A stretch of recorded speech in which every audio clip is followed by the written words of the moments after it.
Ahead of the beating the Kansas City Chiefs are about to take at the hands of the Baltimore Ravens, we need to look back and focus in on the biggest story of the 2023-2024 NFL season, and that right there is Taylor Swift. I've done a regrettable number of videos on the topic because I see it as just the natural extrapolation and the way that professional sports is going. They don't care about sports fans. They just simply take them for granted, and they will go ahead and sell them out for the mythical female dollar, and nothing is going to drive that home more clearly. This article right here. Taylor Swift is simply being at NFL games has made the sport better. Deal with it. I can't recall how many articles that I've seen, especially in the gaming space.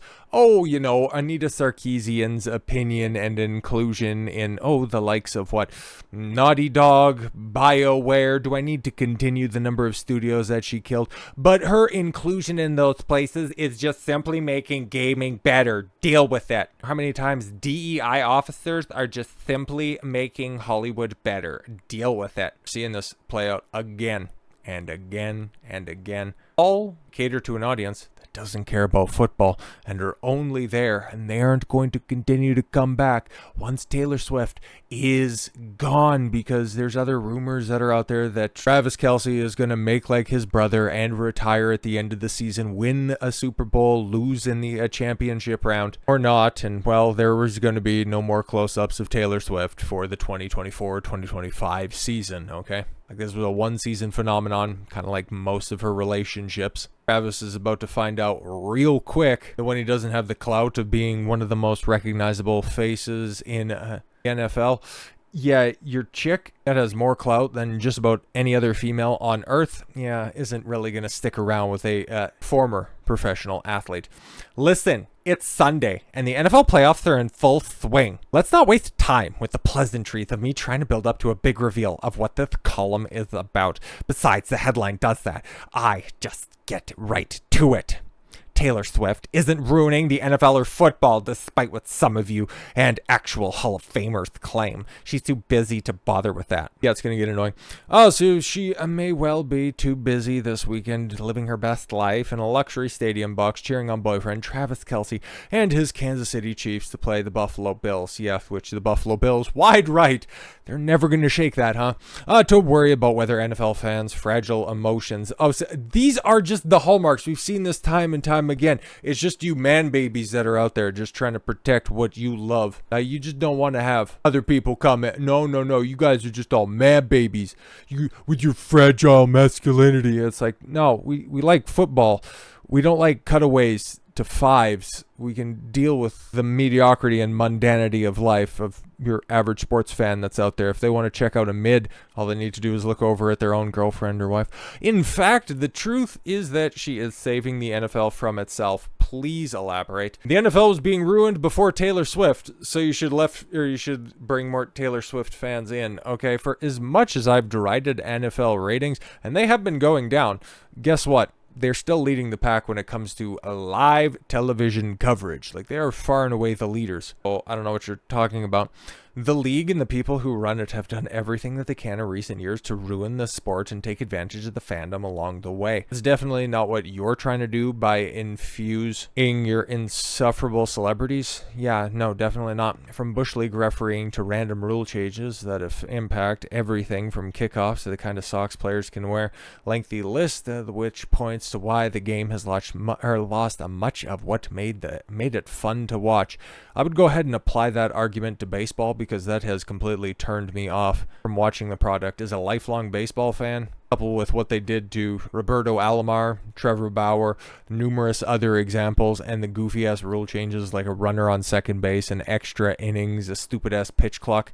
Yeah, I'm good. I'm good. This doesn't include how fans were made to download the NBC Peacock app to watch a playoff game with an average NFL ticket price has reached $377. Yeah, if you want to point to an actual problem that the NFL has had, a live attendance problem, it's been going on for a lot longer than Taylor Swift has been around. So, okay, the Taylor Swift effect is boosting the NFL.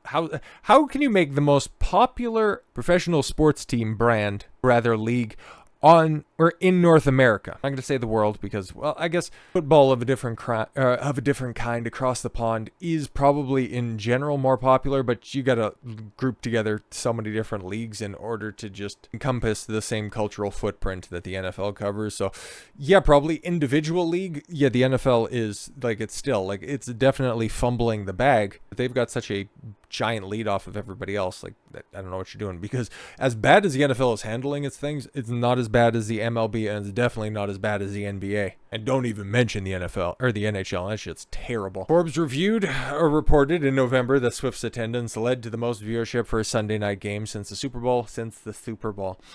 She also helped grow female viewership, which, yeah, isn't sticking around. Take a look at other games. Are women tuning into non-Chiefs games? No, that's not happening. Ushering significant increase across several age groups. You might not like it, but it's an important demographic the NFL has catered for years.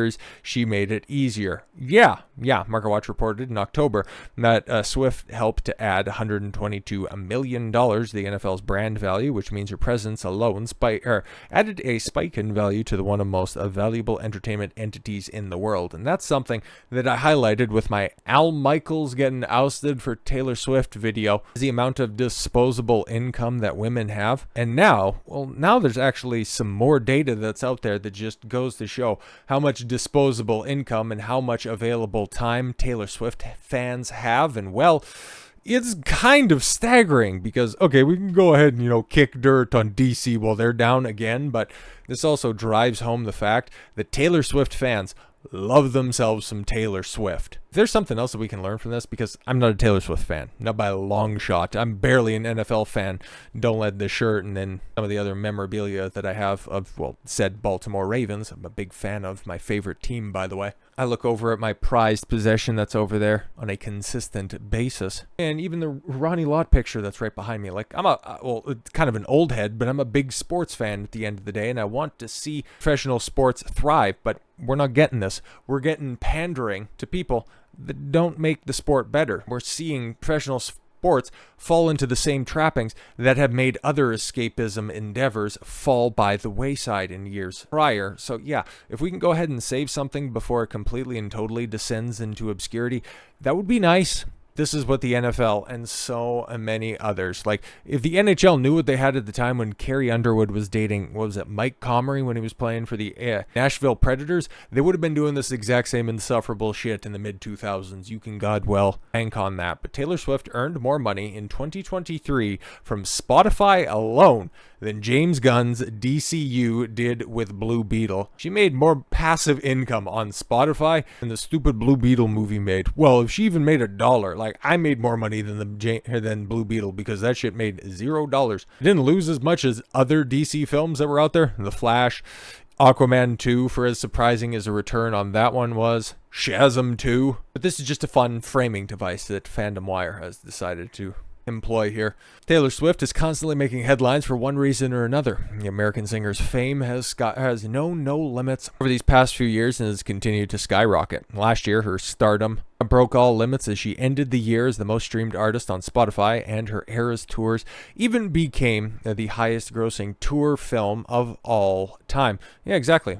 Good for her, I guess. Beating the revenues of a movie from a big studio like Warner Brothers is not something easy. Well, I could think of a couple of films off the top of my head, Godzilla -1 and The Sound of Freedom, that did that multiple times over, but okay. But Swift was so successful last year that she made more money from Spotify alone than James Gunn's. That's not fair, because that was actually, Blue Beetle was kind of in this weird middle range where it wasn't quite a part of the DCEU, and James Gunn tried to claim that incarnation of Blue Beetle, even though he helped pen it, would be a part of his upcoming DCU, but there was no confirmation on that, and I wouldn't imagine there would be any after the dismal performance of that film. But yeah, okay. According to Spotify Wrapped, which was released a few months ago, back in November, Taylor Swift emerged as the most popular artist of the year with more than almost, that's a clunky way to phrase that, 26.1 billion streams. That's crazy. It means that her songs were streamed over 1 billion times every 12 days, which is quite an achievement in itself. Yeah, very much so. congratulations on that. It's just unfortunate that she doesn't have very many good songs. According to the music streaming royalty calculator created by Manat, every billion streams on Spotify, oh good, we have a tangible way of quantifying how much somebody can make. So if you get to 1 billion streams on Spotify, the app pays the artist almost $5.06 million in royalties. Okay, then multiply these numbers by Taylor Swift's record 26.1 billion streams last year, and we get the blank space singer almost earned a whopping $132.1 million as royalties from Spotify alone, thus making her the most successful artist of 2023. Yeah, even to just frame that against, the failure that was Blue Beetle, the fact that, it at the end of its run made $130 million worldwide on a $125 million budget, barely managing to break even. Well, that's not how marketing budgets and everything else works, okay? It lost a considerable amount of money. You can catch it on HBO Max if you want, but in the words of Mahler, it's a movie that you've seen before, told by better and more competent movie people. So I guess if you have 2 hours to waste of your life and you want something that's inoffensive and you're still got a hankering for superhero films in 2024, I have no idea why. You can go ahead and you could check that stuff out. But Taylor Swift being the focus of the Kansas City Chiefs in 2023, 2024 is no surprise, man. They see how much income circulates Taylor Swift. They note her cult of adoring fans, and they want a piece of that pie to the detriment to their own viewing audience. But it'll be interesting to see next year when she's not going to be around for one reason or another. Are all of those desperate attempts to get all of that female attention, is that going to end up working out for you into the future?